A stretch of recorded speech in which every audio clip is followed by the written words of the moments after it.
સિયોર પંખી પ્રેમી યુવા ગ્રુપ દ્વારા ભવ્ય વૃક્ષારોપણ કાર્યક્રમ યોજાયો.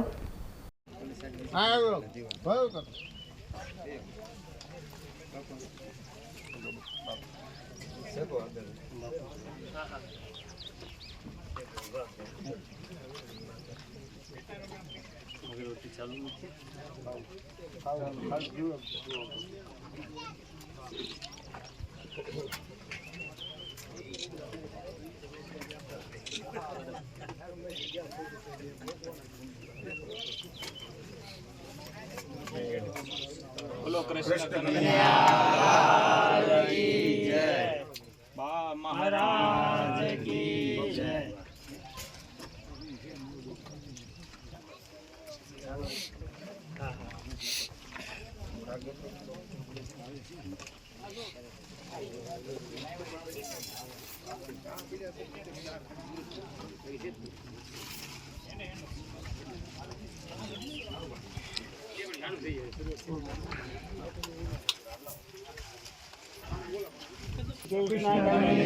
લાલ કી જય.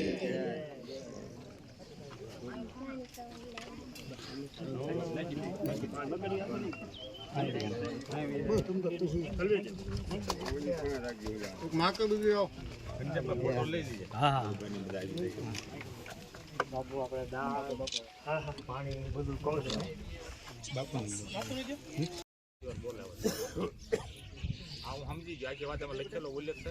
આ ઉલ્લેખ છે. ચાંદલો કર બેટા, ચાંદલો કપાળે. ના ના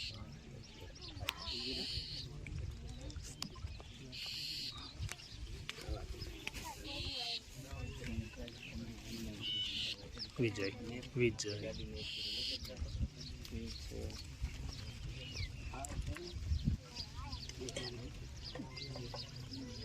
સોફા છોડે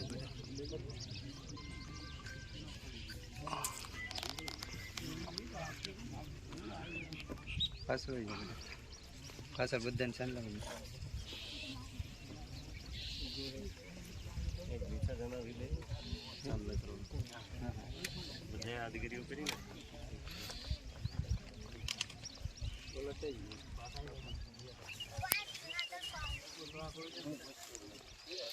વનાભાઈ આમંત્રણ દેવા આવ્યા હતા ગામ વતી, અને એ જે આજે કાર્યક્રમમાં આપણે સિયોર મંગીબાના જગ્યાના મહંત હીરારામ બાપુ, આપણે ગૌશાળામાંથી બાપુ અહીંથી વચ્ચેથી અમારે ભાજપ અગ્રણી નારુભાઈ, દિલીપભાઈ અને ગામના સરપંચ અને સૌ આગેવાનો, આવું જ્યારે કાર્યક્રમ થતો હોય ત્યારે ખૂબ સારું કહેવાય. ગામમાં એક વાતાવરણ સારું થાય, એકતાની ભાવના રહે અને ધાર્મિકતા છે ને એ જ આ સર્વશ્રેષ્ઠ છે. આ દેશને આ દુનિયા આખી ટકી રહી છે ને તો એ ધર્મના સ્તંભ ઉપર ઊભી રહી છે.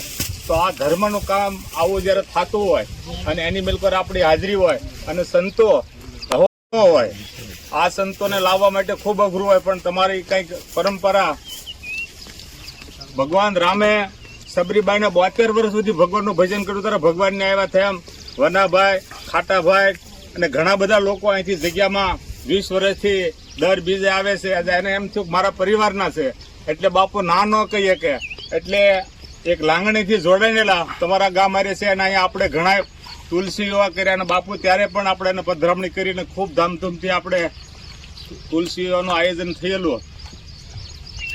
નારુભાઈ અહીંયા ખાલી અમે ડિક્લેર કર્યું હતું કે ભાઈ દીકરીઓને અમારે હેલ્પ દેવી, એમ કે તુલસી વિવાહને દે દીકરીઓના નામ 200 નામ આવી ગયા. પછી તેમ તો 200 હેલ તો દેવી પડે, પણ ભગવાનની કૃપાથી હેલું આવી ગઈ, ગામ ધોવાડો બંધ થઈ ગયો અને તોય 25-30-50 હજાર રૂપિયા વધ્યા. આ બાપુની વખતે પણ પધરામણી થઈ હતી. એટલે આ કાર્યમાં બાપુ અને સંતો બે પધાર્યા છે એટલે તમારો ખૂબ સારી રીતે વિકાસ થાય અને ખૂબ બધા અહીંયા ગામ એકત્રિત થઈ અને ખૂબ સેવા કરો એવી ભગવાન મુરલીધર બાપાને મારી પ્રાર્થના. પંખી પ્રેમી યુવા ગ્રુપ નવાગામ અને નવાગામ ગામ સમસ્ત આપણે જે વૃક્ષારોપણનો કાર્યક્રમ કર્યો, અને આ કાર્યક્રમમાં આપણે નવાગામ સમસ્ત અને આપણી એક આ જગ્યા ખૂબ પવિત્ર કહેવાય છે. આપણા આંગણે આપણે સંતો જે પધાર્યા છે, તો આપણે સંતોના આશીર્વાદ આપણને મળ્યા છે અને એમને સાથે આપણે વૃક્ષારોપણ આપણે કરીશું. અને આ બાબતથી આપણને પૂજ્ય બાપુ જીણારામજી મહારાજ આપણને પ્રવચન આપી અને આપણને આશીર્વાદ આપશે.